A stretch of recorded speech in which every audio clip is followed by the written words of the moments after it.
Olá, meu nome é Bruno Manuel e junto com a Gerdiane Gilberta e o Victor Tavares, vamos falar um pouco sobre a vida de Carlos Ribeiro Justiano das Chagas, um biólogo, médico sanitarista, infectologista, cientista e bacteriologista brasileiro muito importante para a pesquisa do nosso país. Ele é filho de José Justiano Chagas e Mariana Cândida Ribeiro de Castro Chagas. Nasceu em 9 de julho de 1878 na fazenda de Bom Retiro. Nesta fazenda, os seus antepassados, seus bisavós, eram cafeicultores e desenvolveram essa prática até então, onde seu pai acabou continuando essa frequência na produção do café. Tempo depois, quando Chagas tinha 4 anos de idade, seu pai acabou falecendo e a administração do cultivo do café ficou por parte da sua mãe. Infelizmente, nessa época, ele já tinha mais 4 irmãos e a mãe de Carlos Chagas teve que cuidar da propriedade, da família e da produção sozinha na fazenda Boa Vista. Durante esse período, Carlos Chagas teve uma convivência bastante próxima com seus 3 tios maternos, Cícero, Olegário e Carlos. Os 2 primeiros eram advogados e incentivavam bastante Carlos Chagas para desenvolver seu estudo. E o terceiro foi muito importante para que ele desenvolvesse uma paixão que ele viria seguir no futuro, porque seu tio Carlos era médico. Aos 8 anos, ele já era alfabetizado, foi matriculado no Colégio São Luís, que era dirigido por jesuítas, mas ele fugiu em 1888 desse internato para encontrar sua mãe em Juiz de Fora, que foi quando os escravos recém-libertados estariam depredando algumas fazendas. Então, ele, com medo de acontecer algo com sua mãe, ele foge do internato. E, por ele ter fugido, ele acabou sendo expulso. Após encerrar os estudos, ele ingressou no curso preparatório, porque a mãe dele queria que ele se formasse em engenharia. Mas, durante esse período, e por causa da companhia que ele tinha no curso, ele acabou perdendo o foco dos estudos e levando uma vida muito boêmia. E acabou sendo reprovado em exames após estar doente por conta também dessa vida boêmia que ele levava. Porém, o seu tio Carlos fortaleceu muito Carlos Chagas a ser médico.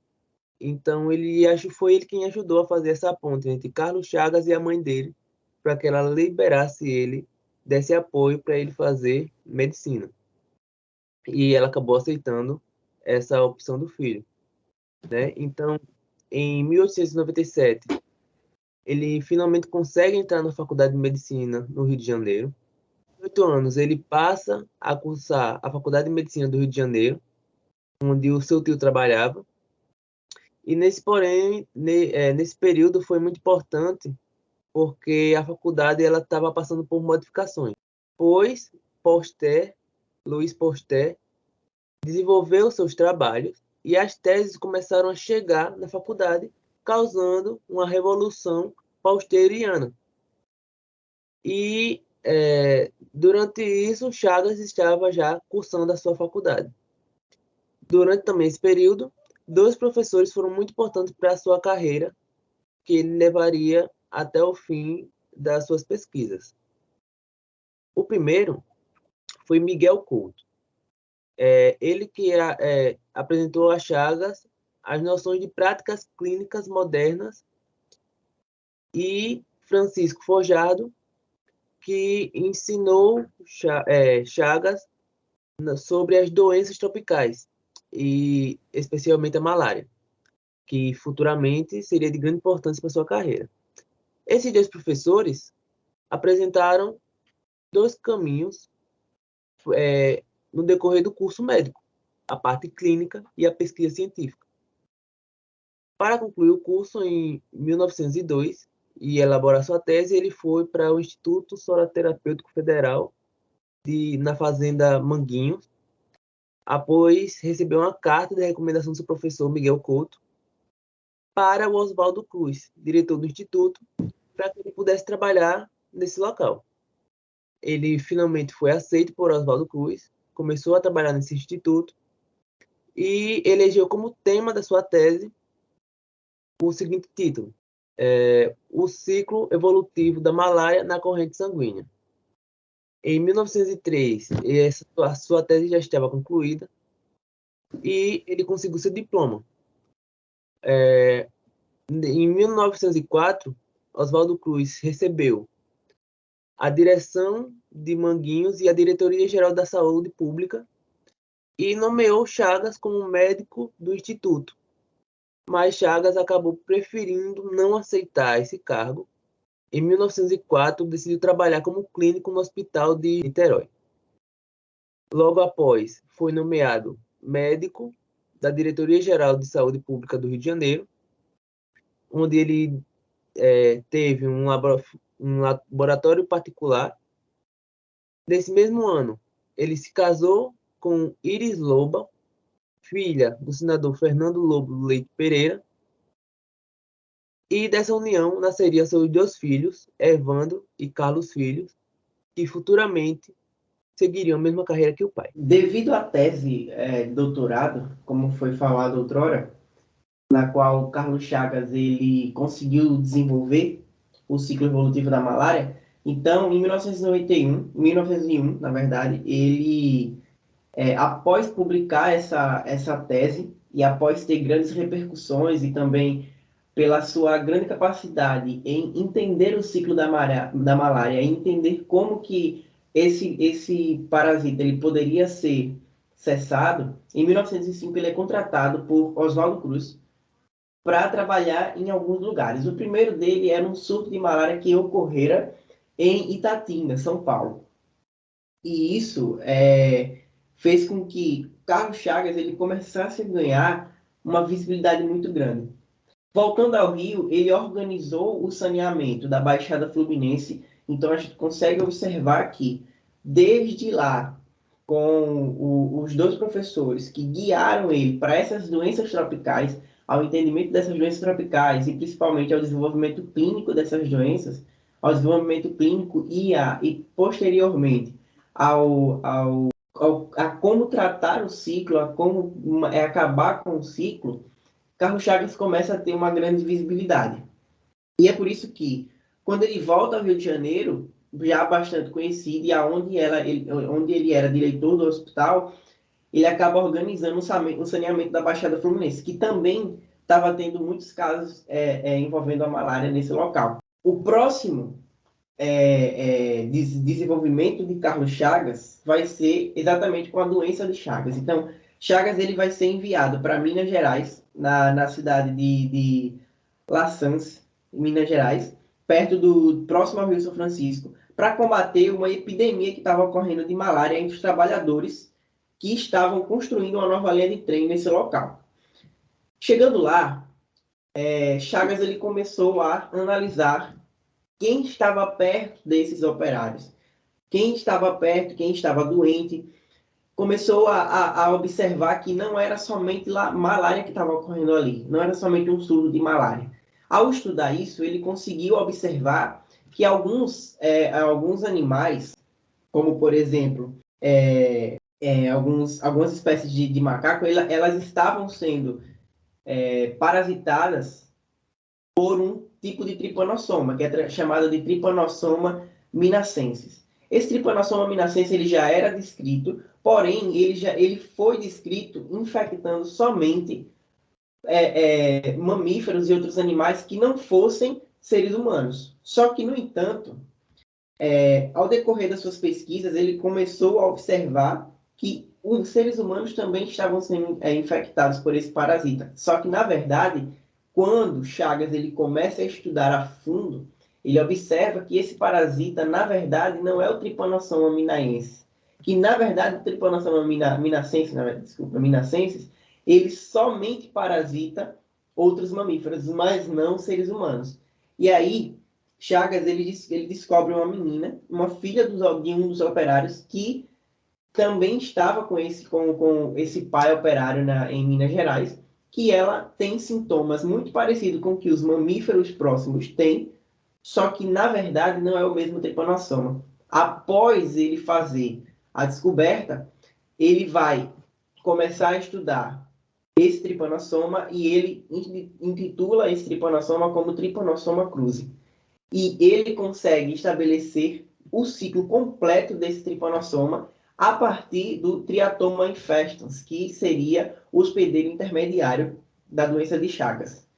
E posteriormente a isso, Chagas ele ganha bastante visibilidade, visto que ele consegue descrever todo um ciclo de um animal, desde o hospedeiro intermediário até o hospedeiro definitivo, explicando também o modo de vida desse barbeiro. Então, o barbeiro ele vai lá, ele coloca esse nome barbeiro, porque ele costuma picar normalmente o rosto, e aí assim que esse barbeiro ele pica, ele defeca na pessoa, e é justamente no defecar que ele transmite esse parasita, que é o Trypanosoma cruzi, que acaba entrando na corrente sanguínea. Então ele consegue descrever todo esse ciclo evolutivo, e isso gera uma repercussão muito grande, que vai reverberar, na verdade, em toda a comunidade científica.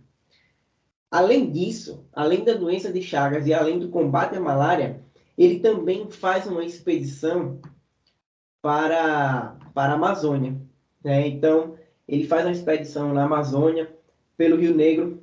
Essa imagem retrata muito bem essa expedição. E o objetivo dessa expedição é investigar os problemas médicos do país, principalmente relacionados à crise extrativista, a questão da borracha que estava ocorrendo na Amazônia. Então, a crise da borracha, a crise extrativista, gerava problemas também médicos, problemas, condições de salubridades complicadas no Vale do Rio Amazônia.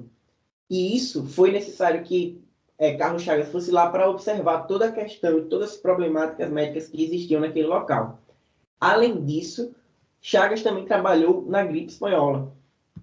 Então, como tal enfermidade atacou 2/3 da população, né, quando a gripe espanhola chegou ao Brasil em meados de 1918, então Chagas ele precisou ser chamado também nesse momento para combater essa gripe espanhola. Então Chagas ele começa a dispor de mudanças em todo o cenário da saúde do Rio de Janeiro. Então ele cria serviços especiais de postos de atendimento rápido. Então foram criados mais de 27 pontos dentro de uma só cidade, dentro do Rio de Janeiro. 5 hospitais emergenciais, como se fossem UPAs. Apoio da Academia Nacional de Medicina, ele teve esse apoio porque Chagas já vinha ganhando visibilidade, uma grande visibilidade devido ao seu combate à malária, devido à sua descrição do Trypanosoma cruzi e do ciclo completo da doença de Chagas. Além disso, Chagas também ele vai conscientizar a população e utilizar a população para conscientizar. Então, ele faz com que a população seja conscientizada e a própria população leve essa conscientização para as outras pessoas que moram na cidade. Então, ele distribui cartazes, panfletos, que fazem com que isso aumente a visibilidade da importância das profilaxias contra a gripe espanhola e contra, obviamente, a outras doenças que poderiam ocorrer relacionadas a parasitas. Chagas, em sua trajetória, acaba sendo nomeado para diretor do Departamento Nacional de Saúde Pública. Era um departamento ligado ao Ministério de Justiça dos Negócios Interiores, e um dos primeiros pontos a se situar dentro do departamento que Chagas realiza é centralizar as atividades. As atividades dos estados, do município, acabavam tendo uma autonomia que não era necessária naquele momento. Ele precisava centralizar as atividades nesse departamento e depois ele acabaria fazendo uma interiorização. Ele traria os feitos do departamento, as pesquisas, e levaria para os outros estados, para os municípios, para todos estarem num procedimento único, todos seguir a mesma linha de tratamento. Chagas ele também pensou e criou o serviço de enfermagem sanitária. E com os serviços de enfermagem sanitária, ele acaba fundando a Escola de Enfermagem Ana Nery, no ano de 1923. Isso faz com que o ensino profissionalizante de enfermagem seja instaurado no Brasil. Então, ele surge com o ensino de enfermagem profissionalizante no ano de 1923. E também, ainda como diretor do Departamento Nacional, Chagas ele cria o primeiro curso de higiene e saúde pública no Brasil. Você vê que ele tinha esse olhar, esses feitos voltados para a higiene e para a saúde pública. Era um dos principais focos na carreira de Chagas. Um ponto interessante que também podemos destacar é que Chagas ele defendia a articulação entre o ensino e a pesquisa. Ele acreditava que a ciência médica era sustentada por esses dois pilares. Não existia o ensino sem a pesquisa e a pesquisa sem o ensino. E para que tivéssemos uma formação médica eficiente, era necessário que os dois estivessem em conjunto. Ele lutou para introduzir o estudo específico de doenças tropicais e os problemas de saúde públicas brasileiras no curso de medicina. E criou a especialização em higiene e saúde pública. Então, você vê que ele voltou os seus feitos para os estudos de questões de higiene e saúde pública, na pesquisa, e quanto diretor de departamentos, ele também buscou por isso. Então, ele acaba sendo uma pessoa que foi um pontapé para o que hoje a gente se entende de higiene, de tratamentos e de saúde pública no Brasil. Chagas, ele, com esses feitos já falados, ele acaba recebendo vários prêmios e homenagens. Um deles foi que ele foi nomeado membro da Academia Brasileira de Medicina no ano de 1910. Acaba colecionando vários outros prêmios em universidades e diplomas também em outras universidades, como a Universidade Nacional de Buenos Aires, a Faculdade de Medicina de Hamburgo e da Cruz Vermelha Alemã. E ele não se detinha apenas no Brasil, então várias outras sociedades de estudos médicos pelo mundo, Chagas participava.